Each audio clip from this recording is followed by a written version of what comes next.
Assalamualaikum. Hai, apa kabar semua? Kali ini saya dan teman-teman ingin menjelaskan penyakit artritis Takayasu. Mungkin kedengarannya aneh dan baru pertama kali mendengarnya ya. Ya memang, artritis Takayasu merupakan penyakit sistemik yang cukup langka, di mana kondisi ini menyebabkan peradangan yang merusak pembuluh darah. Nah, untuk mengetahui rasa penasaran dan keingintahuan kalian, mari dengarkanlah penjelasan dari saya dan teman-teman.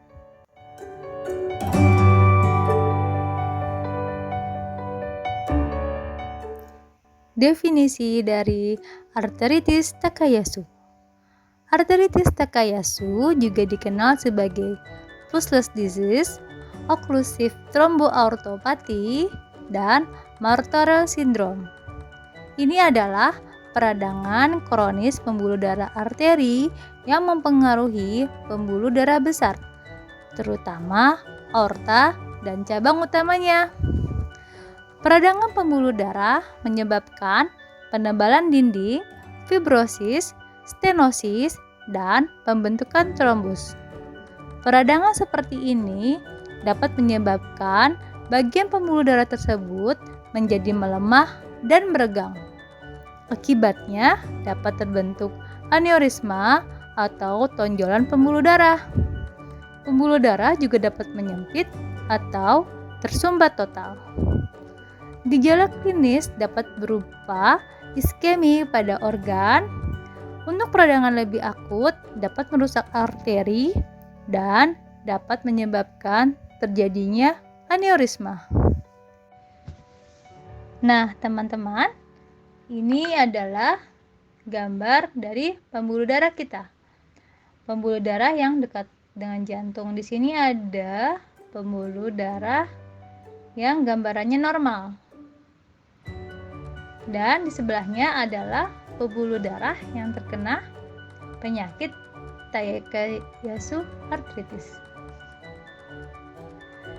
Nah, untuk yang gambar yang satunya lagi, di sini adalah pembuluh darah yang terkena aneurisma.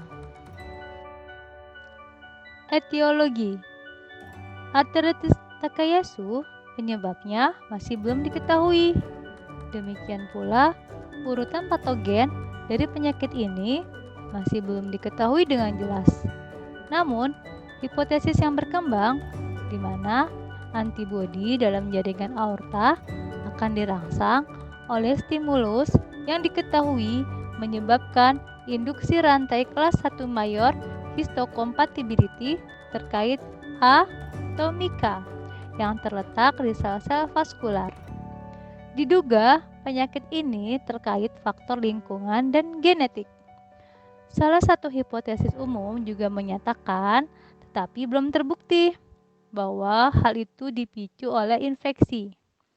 Kelangkaan penyakit ini di seluruh dunia memberi arti bahwa sangat sulit untuk mengidentifikasikan penyebab yang mendasarinya.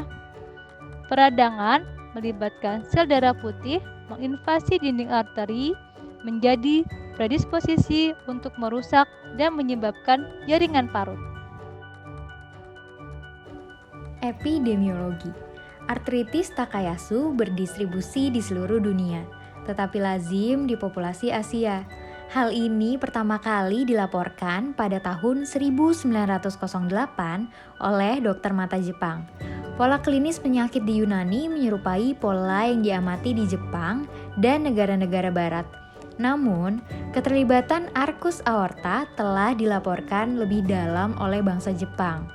Artritis Takayasu terlihat terutama pada wanita muda dengan rasio perempuan dan laki-laki yaitu 8:1 dengan onset yang khas pada usia 25-30 tahun.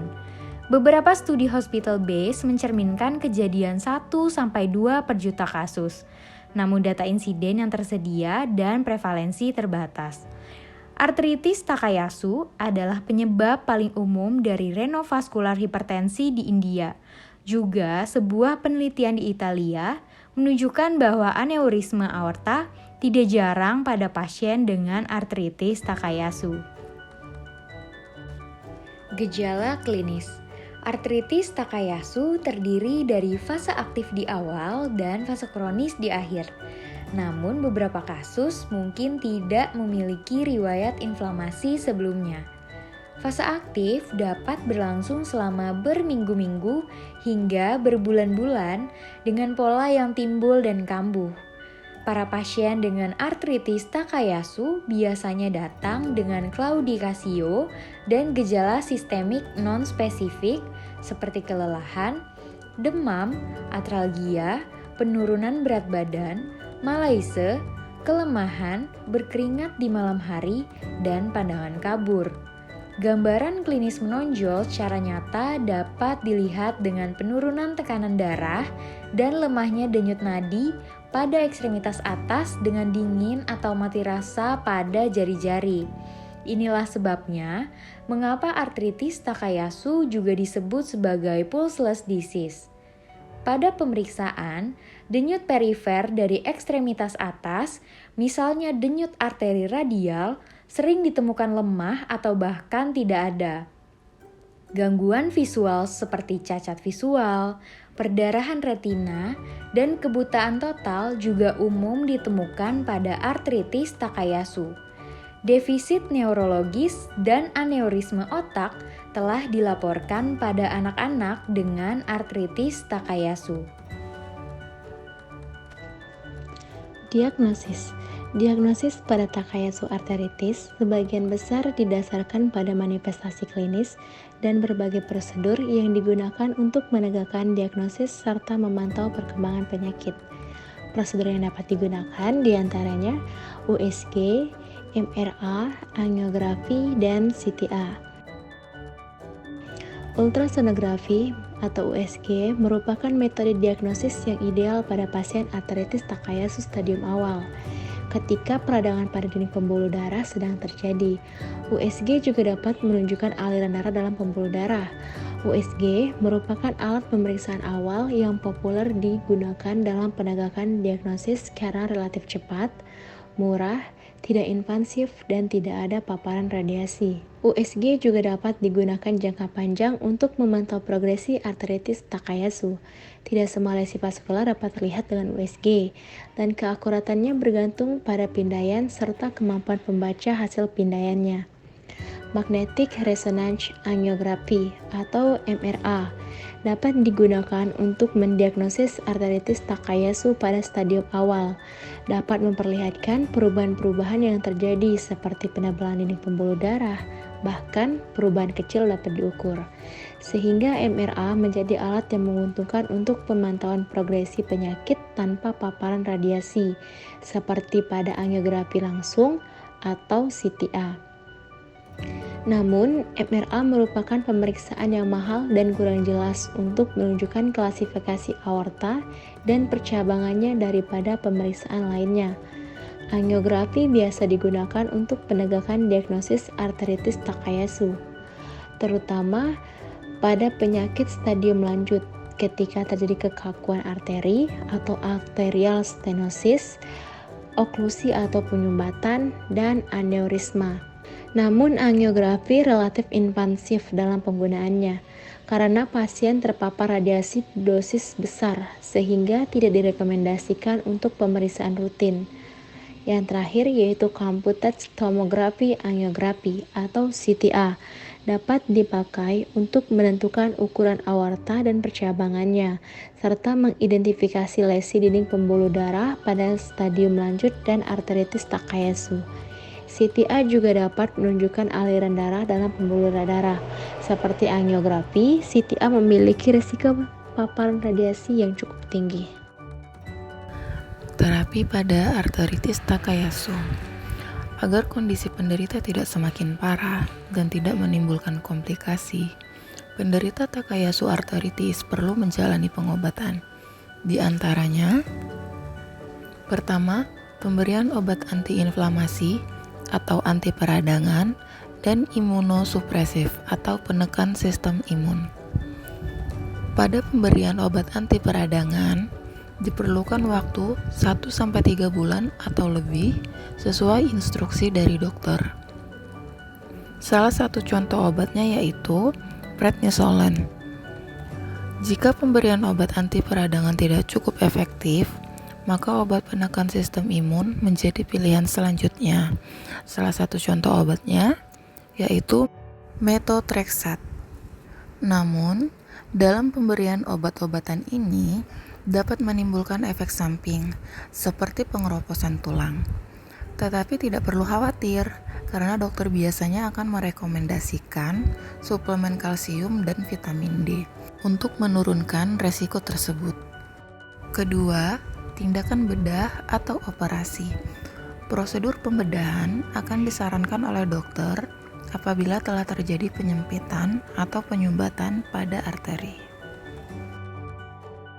Prognosis arteritis Takayasu adalah vaskulitis pembuluh darah besar kronis dan progresif yang memiliki angka remisi dan kekambuhan dengan terapi kronis glukokortikoid. Angka kelangsungan hidup pernah dilaporkan sekitar 5 tahun sekitar 88-90%. Komorbiditas seperti hipertensi dan komplikasi seperti regurgitasi aorta dan aneurisma menyebabkan prognosis buruk. Penanganan terhadap komorbiditas dan komplikasi diharapkan dapat meningkatkan angka kelangsungan hidup. Selama 10 tahun terakhir, prognosis arteritis Takayasu meningkat ke arah yang lebih baik. Mungkin dikarenakan diagnosis dini, penggunaan alat-alat pencitraan non-invasif dan perawatan medis yang telah dimodifikasi. Adapun komplikasi arteritis Takayasu, yang pertama retinopati adalah segala bentuk kerusakan retina mata yang mengakibatkan gangguan penglihatan. Yang kedua, hipertensi sekunder merupakan kondisi peningkatan tekanan darah yang disebabkan oleh kondisi kesehatan lain yang mendasarinya. Hipertensi sekunder dapat disebabkan oleh kondisi kesehatan yang melibatkan ginjal, arteri, jantung, atau sistem endokrin pada tubuh. Yang ketiga, regurgitasi aorta adalah kelainan katup aorta yang ditandai dengan katup yang tak bisa menutup dengan rapat. Katup aorta merupakan salah satu dari 4 katup di jantung. Katup ini membatasi bilik jantung kiri dan pembuluh darah aorta yang akan memompa darah ke seluruh tubuh. Yang keempat, ada aneurisma aorta. Adalah kondisi ketika aorta membesar atau mengembung, dan apabila pecah dapat mengancam nyawa karena pendarahan. Aorta ini adalah pembuluh darah besar atau utama dan merupakan pemasok darah yang penting bagi tubuh.